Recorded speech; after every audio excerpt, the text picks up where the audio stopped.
Ito na nga pala yung steam cake or puto cheese na ginawa ko pa nung nakaraang araw mga kabsat. Ngayon ko lang talaga na-edit kasi nga naman ngayon lang talaga ako nagkaroon ng time. Sobrang lambo. At ito nga pala yung mga ginamit ko sa paggawa ng puto cheese. Ilalagay ko na nga lang pala dito sa screen mga kabsat para naman makita nyo. At ang una ko nga palang pinaghalo-halo dyan ay yung mga dry ingredients. Medyo matagal-tagal na nga rin para na hindi ako nakakagawa ng puto cheese mga kabsat. Kaya naman sinamantala ko talagang gumawa nung pumunta kami doon sa bahay ng nanay ng amo ko kasi nga naman meron talaga silang steamer doon.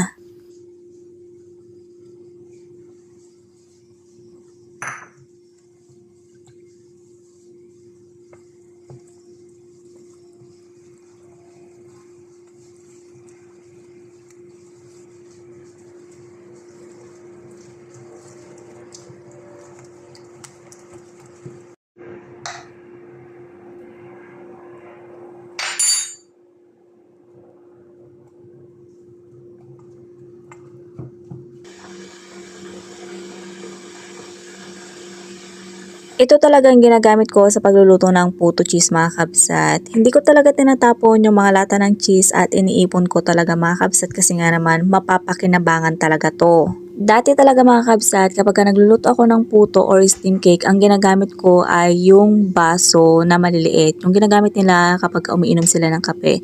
Tapos one time naisip ko, paano kaya kung mag-ipon na lang ako ng mga lata ng cheese at ito yung gamitin ko. Oh, good idea talaga mga kabsat. Hanggang ngayon nagagamit ko.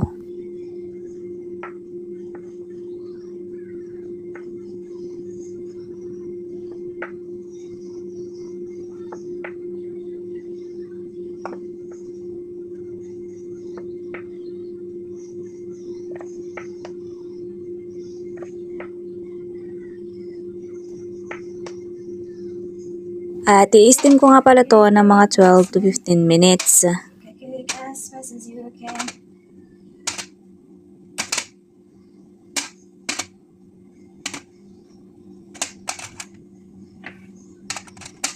First, takpan natin ang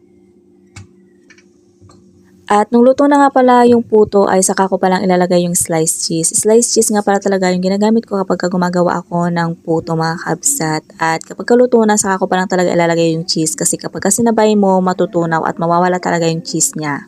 Sa cheese naman mga kabsat, depende sa inyo kung anong gusto nyong gamiting cheese. Sa akin kasi sliced cheese talaga yung ginagamit ko.